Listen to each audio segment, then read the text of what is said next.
Seja muito bem-vindo à aula 3 do curso Como Ler e Estudar a Bíblia. Você já sabe, eu sou o Lucas e hoje nós vamos tratar de um aspecto muito legal, que é a respeito das questões linguísticas e como escolher uma boa tradução para o texto bíblico.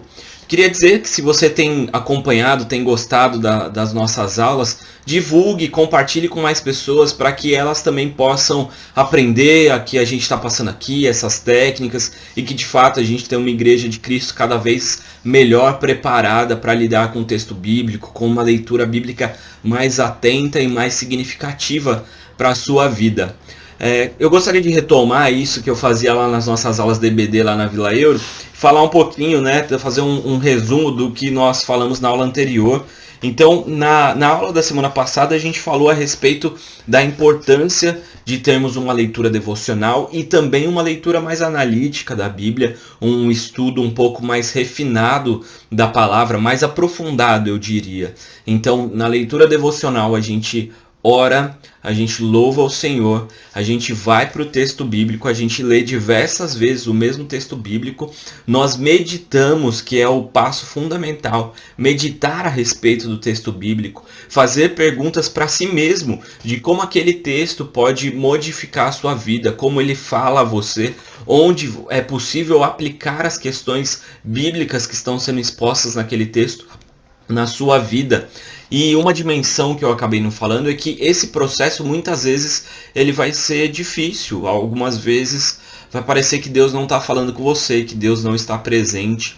E sobre isso eu queria ler uma breve passagem que um teólogo muito famoso e um puritano norte-americano escreveu, Joe Owen. Ele disse assim: a constância é o que trará aptidão a esse dever.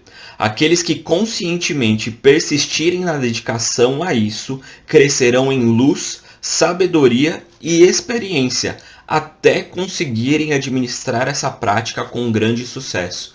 Então ele está falando, persista, mesmo quando esses momentos vierem, continue fazendo. E ele inclusive fala que ore. Se Deus não falou com você, se você não sentiu a presença de Deus, quando você for orar, ore sobre isso. Não deixe de orar e falar: Senhor, não senti a tua presença hoje. Conversa com Deus, coloca o teu coração na meditação de fato, que com certeza isso vai abençoar bastante a sua vida e vai acabar se tornando um hábito. Eu peguei isso no livro Oração e eu queria falar que, se você tem acompanhado aqui as nossas aulas, te convidar também a conhecer a nossa plataforma de podcasts, o EB Drops. Nós estamos terminando agora, amanhã. Se você está assistindo aqui na quinta-feira, no dia do lançamento desse vídeo, amanhã nós teremos o penúltimo capítulo do EB Drops falando a respeito do livro de Juízes, na série Improváveis. E daqui 2 semanas nós vamos começar uma série a respeito da oração, também baseado nesse livro. E é curioso porque a oração e a leitura bíblica, elas caminham o tempo todo juntos.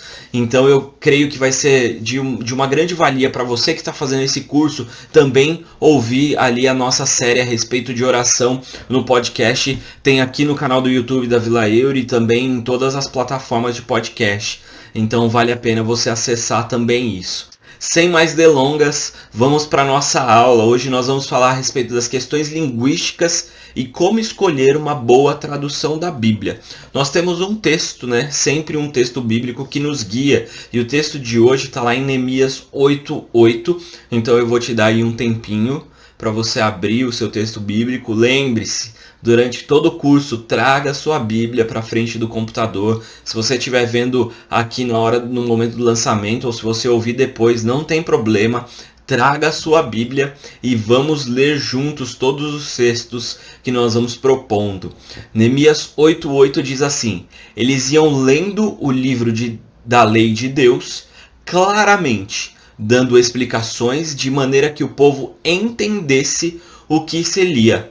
Nós estamos falando aqui do momento em que depois de 70 anos que o povo estava exilado, distante de Jerusalém, Neemias e Esdras, eles retornam e eles fazem todo aquele momento de reconstrução, né? Nós lemos no livro de Neemias, e nesse momento Esdras, que é o sacerdote, ele pega o livro da lei e começa a explicar, porque o povo havia se esquecido. A gente está falando de 70 anos, são basicamente aí 2 gerações que já haviam se esquecido da palavra do Senhor.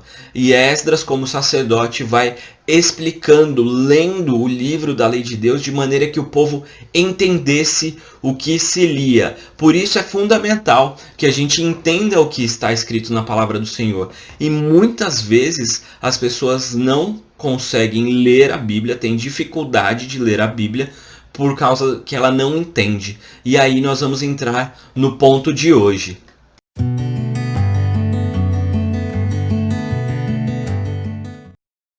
Então, vamos lá. Vamos encarar essas questões linguísticas de cara. Não vamos ficar com medo delas e vamos ter técnicas para diminuir o impacto que esses abismos linguísticos têm na nossa vida. E para isso eu gostaria de apresentar para vocês o conceito de lia. E esse conceito é o conceito que você deve aplicar na sua leitura bíblica para que ela seja mais significativa, para que ela seja mais rica. Quando a gente fala lia, a gente está falando de ler a Bíblia, interpretar a Bíblia e aplicar a Bíblia. É esse conceito que eu estou usando para desenvolver esse curso. Hoje a gente está saindo do L e indo para o I. É uma aula de transição. Nas 2 primeiras aulas eu tentei te convencer a respeito da importância da leitura bíblica e de como fazer essa leitura bíblica de uma maneira a te engajar, né, a partir de devocionais e de um estudo mais sistemático. Agora a gente vai para questões de interpretação. E isso é fundamental. Como a gente falou na aula passada, você simplesmente ler e aplicar o texto bíblico, você está desconsiderando toda uma história de interpretação. Você está desconsiderando aquilo que o Espírito Santo falou para os primeiros ouvintes através dos autores bíblicos e trazendo direto para a sua vida.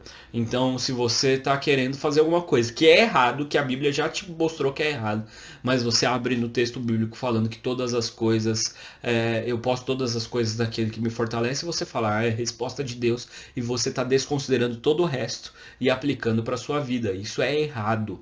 A interpretação é o ponto-chave para que a gente consiga ter uma leitura bíblica que seja mais produtiva na nossa vida. Mas para a gente conseguir fazer essa interpretação é necessário que a gente tenha essa transição, que a leitura seja uma leitura mais prazerosa, seja uma leitura melhor compreensível. Como a gente acabou de ler no texto de Neemias, Esdras fazia, né, só para deixar claro, Esdras e Neemias estão dentro do mesmo contexto. Muita gente inclusive acha que eles foram escritos como um único livro. E ali quem está falando é no livro de Neemias, mas quem está falando é Esdras. Esdras, o sacerdote, ele está fazendo a leitura de uma forma que seja compreensível.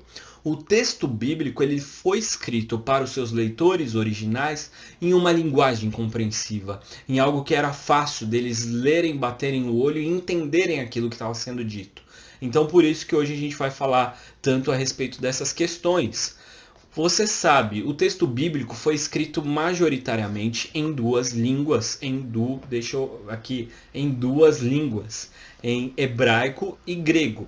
O Antigo Testamento, além do hebraico, também tem o aramaico. Então a gente tem o Antigo Testamento com majoritariamente o hebraico e um pouquinho do aramaico, que são 2 línguas que têm a mesma origem, são uma origem semítica, né, dos descendentes de Sem, filho de Noé, e que foram desenvolvidas em contextos tribais. Então a gente tem as 12 tribos de Israel e eles vão desenvolver o hebraico de forma oral. Então é uma língua que primeiro foi falada para depois ser estruturada. Com isso a gente tem uma língua extremamente rudimentar, uma língua antiga. O meu professor de hebraico costumava dizer que é uma língua de índio, o mais próximo que a gente tem hoje em dia para fazer esse paralelo são os dialetos dos índios brasileiros. Então é essa a realidade do texto hebraico. Por exemplo, para te deixar isso mais claro, como é uma língua muito rudimentar, a gente tem às vezes uma única palavra para vários conceitos distintos. Por exemplo, a palavra asaf é um verbo, inclusive dá origem ao nome Asaf. A palavra asaf, esse verbo, pode significar tanto reunir, de reunião mesmo, de reunir alguma coisa, quanto colher, fazer a colheita, ou ainda a palavra remover. Então, se eu falo em hebraico, o hebraico bíblico, a frase vamos nos reunir para ler a Bíblia, alguém que está ouvindo e não está atento ao contexto que estamos falando pode pensar, eles vão se reunir para remover a Bíblia, ou algo mais estranho que ficaria, eles vão se reunir para colher a Bíblia.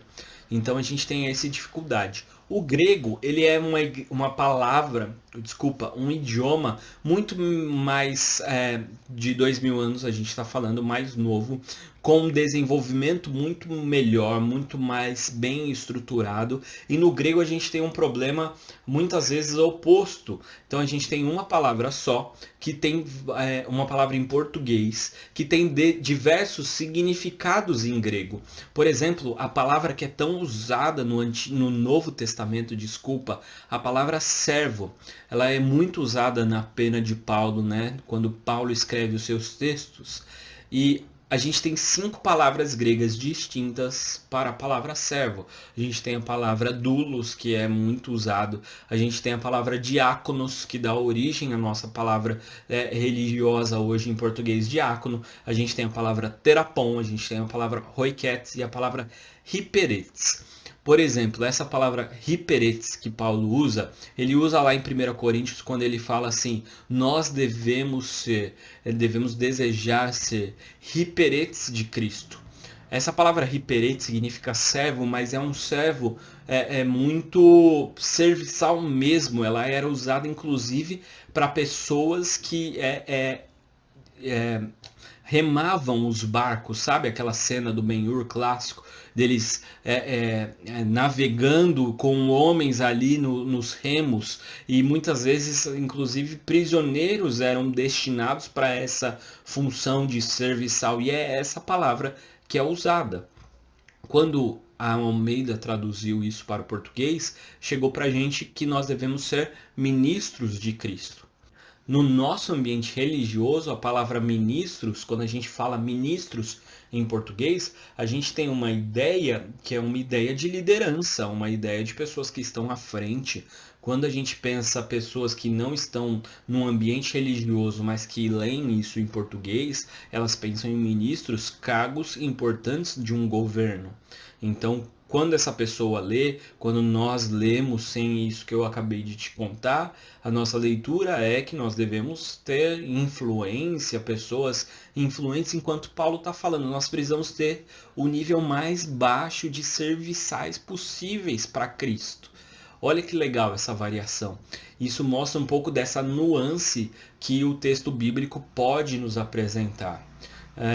Bom, se você não está ainda convencido, eu quero te apresentar aqui algumas dessas questões linguísticas, que são as barreiras ortográficas.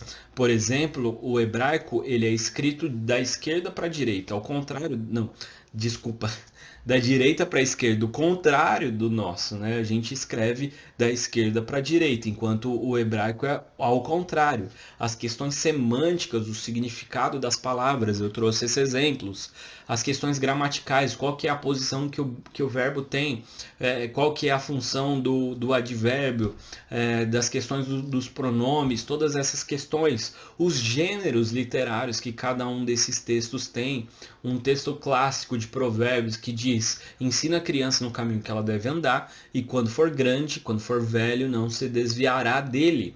Isso é um texto que está dentro de um gênero literário, que é um gênero de sabedoria, que está nos dando conselhos para a nossa vida. Não é um texto profético, não é um texto de mandamento do Senhor.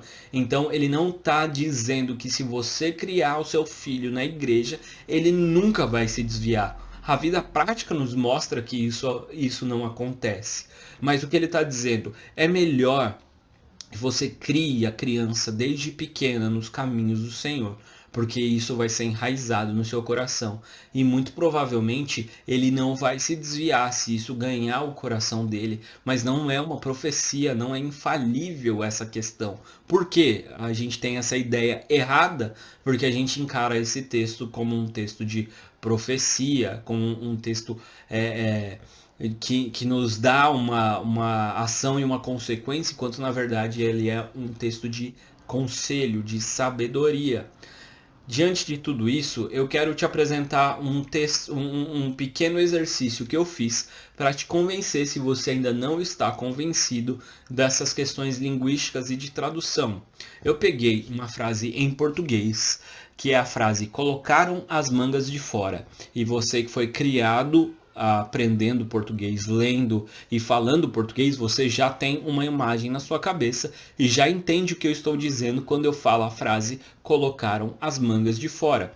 E eu, com a ajuda da tecnologia do Google Tradutor, eu coloquei para trabalhar, para traduzir essa palavra, essa frase, na verdade, em 3 idiomas atuais, não idiomas mortos como o hebraico e o grego bíblico, mas em idiomas atuais. Então eu traduzi para o norueguês, do norueguês para o russo e do russo para o português. E o que nós temos como frase final, depois dessa variação nas traduções, foi de sair de "colocaram as mangas de fora" para "eles arregaçaram as mangas". São 2 conceitos completamente distintos e você pode entender porque você entende o português. Então, "colocaram as mangas de fora" é uma coisa e "eles arregaçaram as mangas" nos traz outra ideia. Tudo isso eu estou fazendo esse exercício para mostrar o quão complexo é o trabalho de tradução e quão importante é a gente ter uma boa tradução da Bíblia. E aí, diante de tudo isso, você se coloca assim e olha, fala e pensa: "Lucas, você colocou um monte de caraminhola na minha cabeça agora. Como que eu lido com tudo isso?" Você tem 2 alternativas. Faça como eu, estude grego e hebraico, mas não faça muito como eu não, tá? Estude mais o grego e hebraico, se aprofunde mais, porque eu estudei 1 ano de hebraico, 2 anos de grego e eu ainda não tenho condições de fazer uma devocional direto dos originais. Isso é para algumas mentes brilhantes aí. Se nós não temos essa capacidade dessas mentes brilhantes de fazer uma devocional, um estudo do texto bíblico, o estudo a gente até consegue com o que a gente tem nos seminários. Vale a pena estudar as línguas originais. Mas se você não vai fazer isso, aí está a importância de como escolher uma boa tradução do texto bíblico.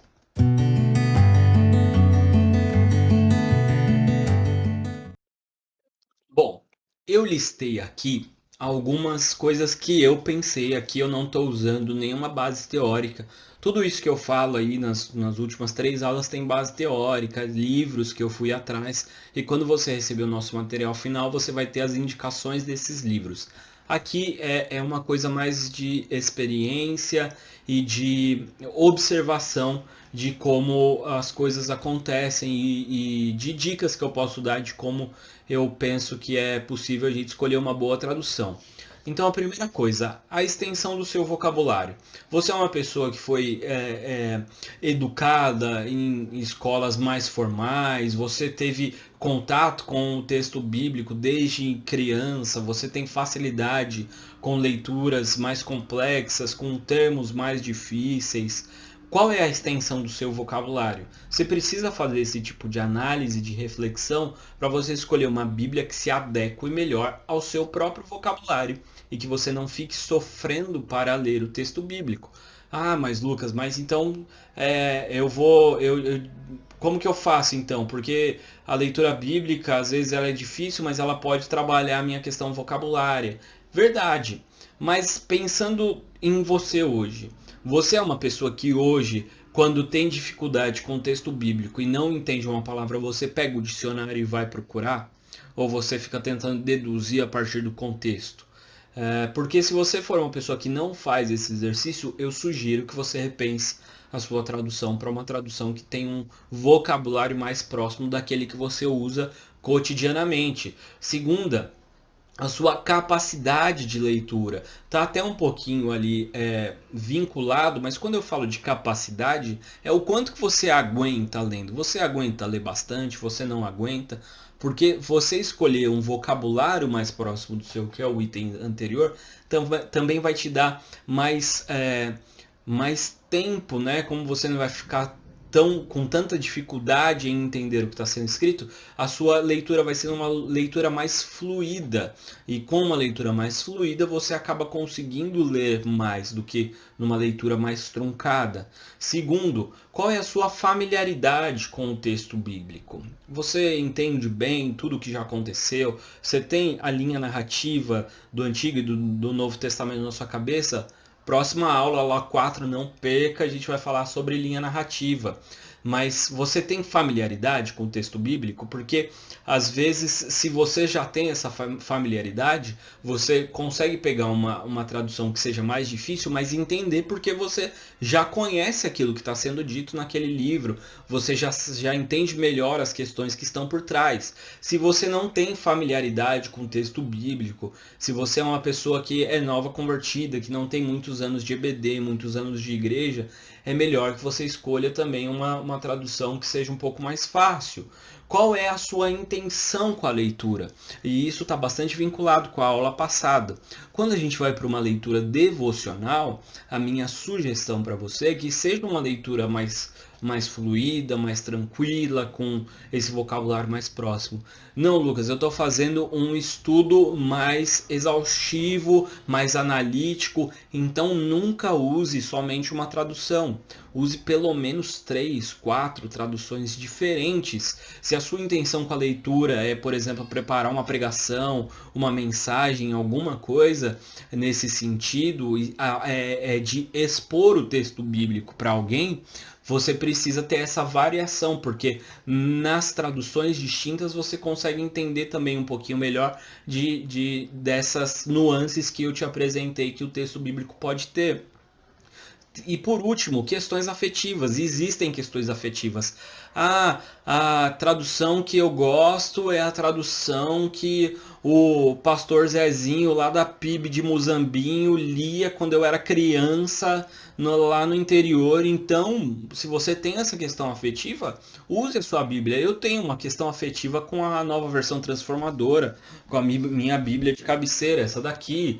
Essa Bíblia aqui, ela tem uma questão afetiva porque muitas das pessoas que trabalharam na tradução dessa Bíblia, inclusive o chefe de tradução foi meu professor, e inclusive ela foi lançada no ano em que eu estava no meu primeiro ano no seminário. Então, durante 4 anos, eu tive a possibilidade muitas vezes de sentar com o próprio chefe da tradução para entender por que ele fez aquelas escolhas. Então, isso para mim foi muito rico.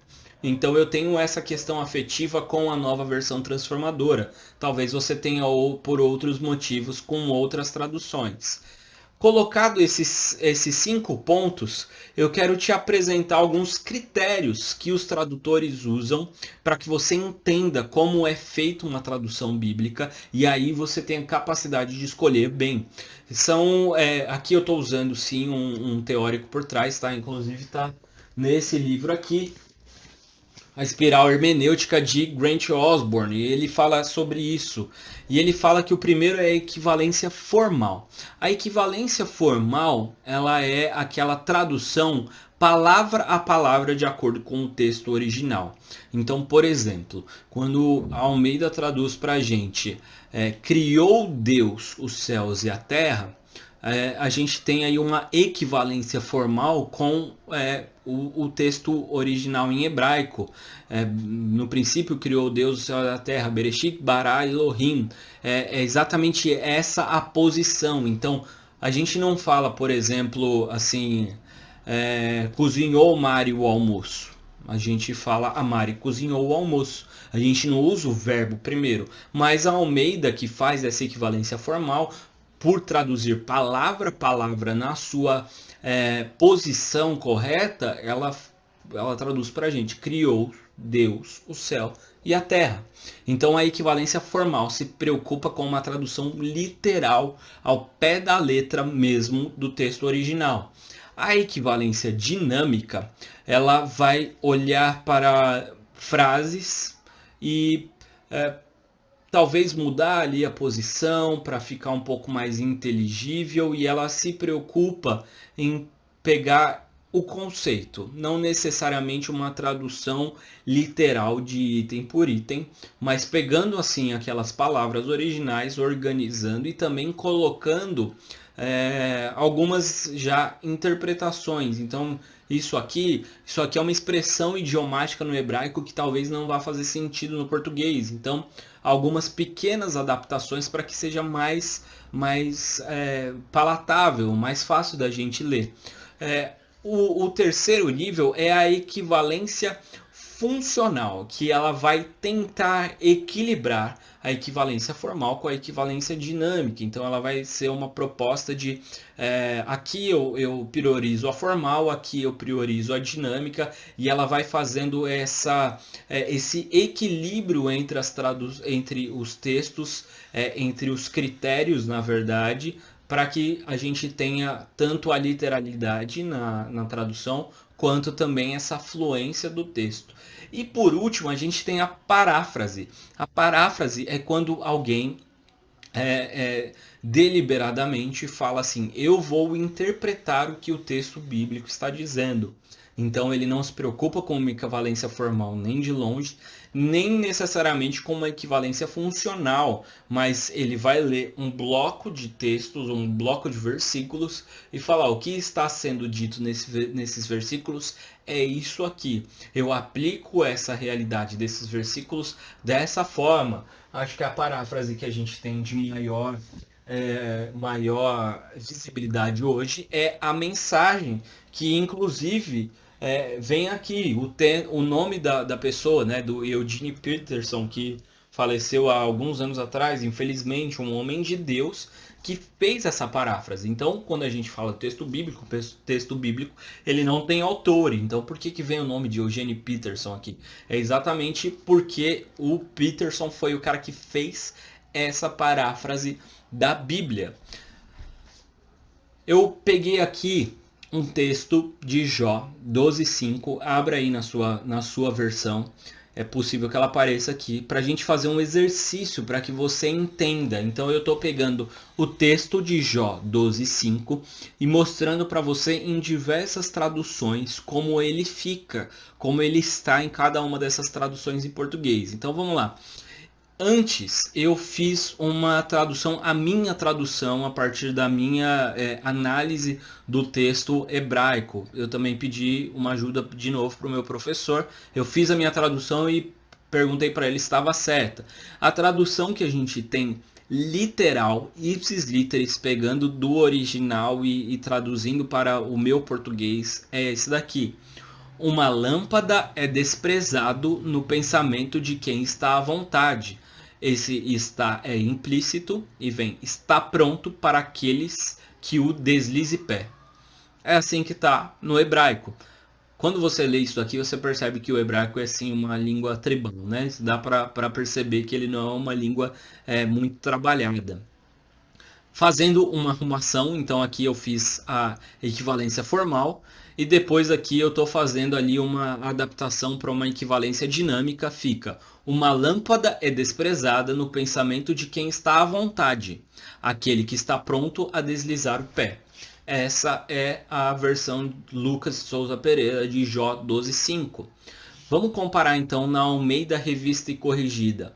Lá está assim: tocha desprezível é, na opinião do que está descansado, aquele que está pronto a tropeçar com os pés. Presta atenção aqui, gente. Não foge, não viaja, por favor, porque isso é importante.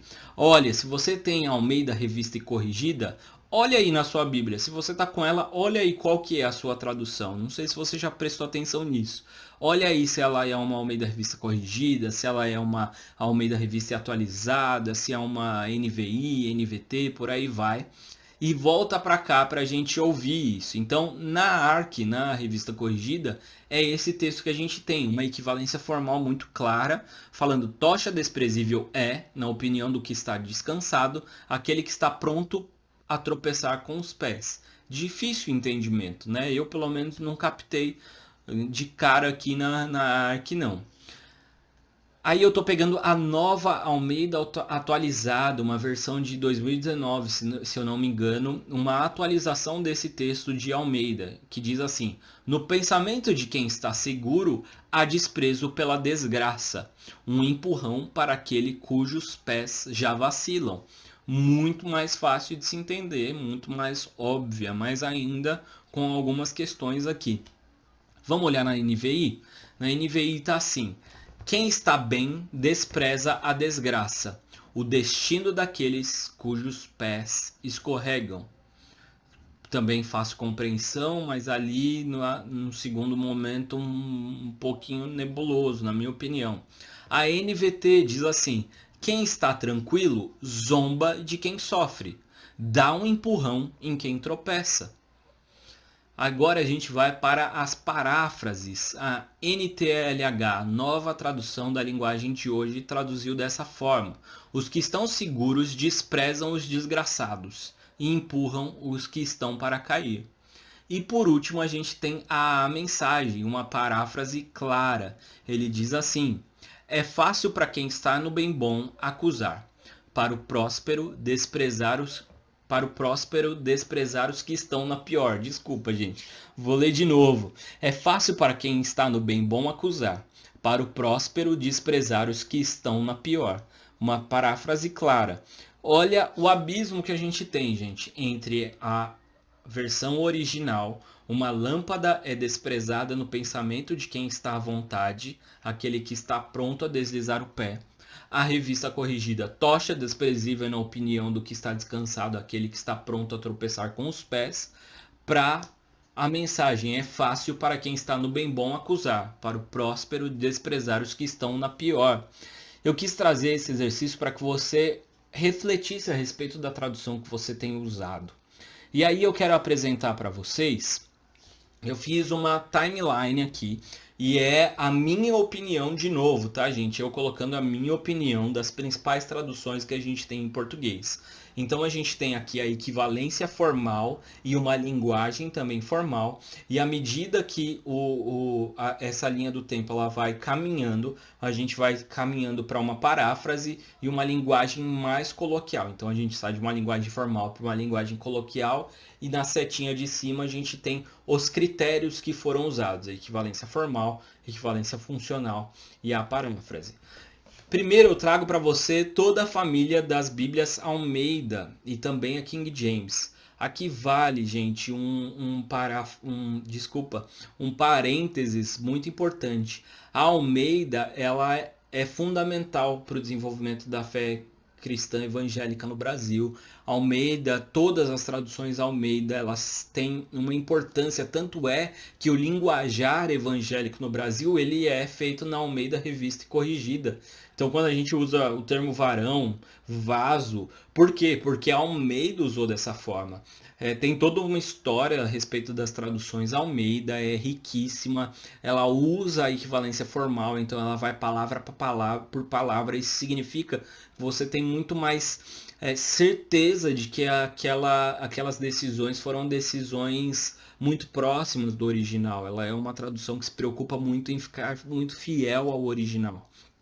No entanto, elas são difíceis de ler, né? Então, se você tem a Almeida Revista Corrigida, a Almeida Revista Atualizada, eu sugiro que, se você tem essas Bíblias e você tem dificuldade de entendê-las, que você repense em comprar outras Bíblias. Pode ser que você opte pela nova Almeida Atualizada, que é recente, como eu disse, que tem uma linguagem muito mais coloquial. Ela continua sendo uma Almeida, quem lê percebe que é uma Almeida, mas ela é um pouco mais fluida a leitura. A NVI e a NVT também utilizaram a equivalência funcional e tem linguagens mais coloquiais. Elas se preocuparam mais em serem bíblias mais com essa leitura mais fluida. Que é importante dizer? A NVI ela é de 2000, a NVT ela é de 2016. Então a gente tem aí uma variação de tempo de 16 anos no século 21, em que as coisas estão muito rápidas. Então por isso que eu prefiro a NVT à NVI. Eu tenho algumas NVIs em casa, algumas NVTs, tenho duas NVTs. Eu uso mais a NVT, mas às vezes eu preciso recorrer à NVI, inclusive as minhas versões Almeida. Então não se prenda, mas faça uma escolha bem consciente. Por último, no terceiro bloco, a gente tem aquelas que caminham para ser uma paráfrase, que é a Bíblia nova tradução na linguagem de hoje, a NTLH. Eu tenho duas aqui em casa, ela é um texto bom, tem muita gente no meio acadêmico que torce o nariz, muito pastor que torce o nariz para essas traduções, mas eu acho a NTLH muito boa, inclusive.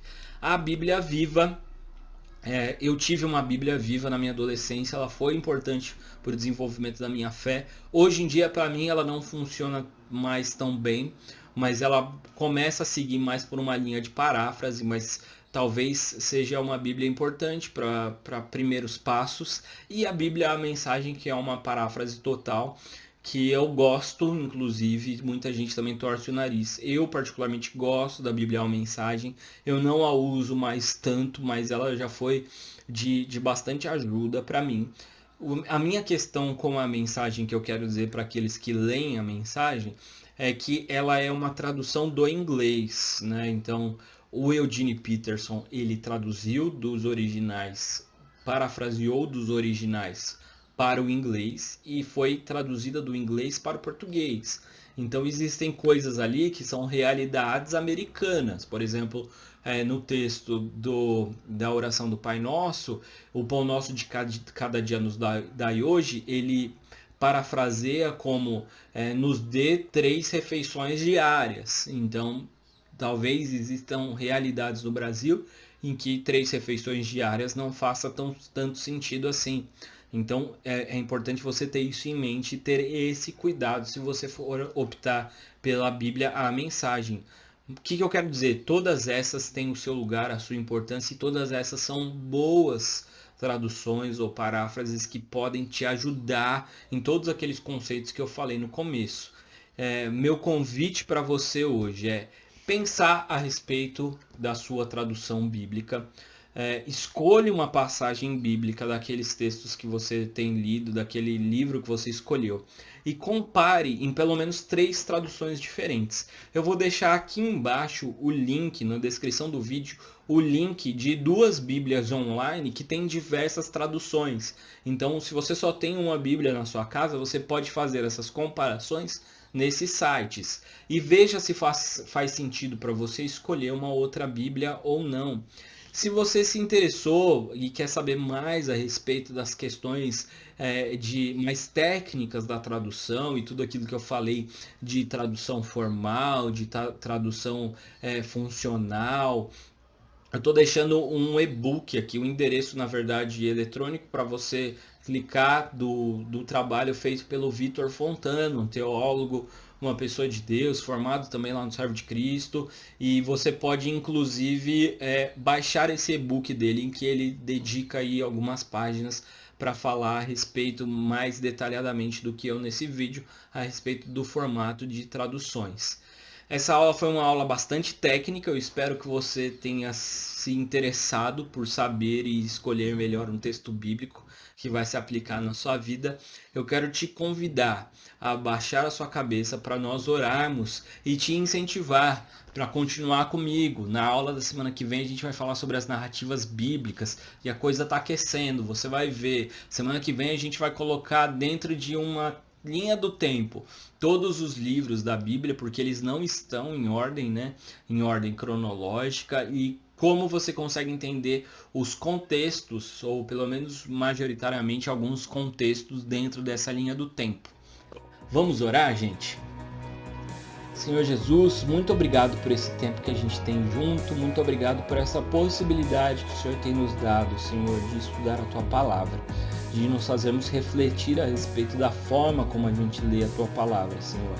Peço que o Senhor cuide da gente, da nossa igreja, e que cada pessoa que está assistindo esse vídeo até aqui, Senhor, que ela possa ter uma boa direção do Teu Espírito Santo, Senhor, para escolher uma Bíblia que seja mais agradável para que ela leia, Senhor, e para que ela se apaixone pela Tua Palavra e aplique a Tua Palavra na sua vida, no seu cotidiano.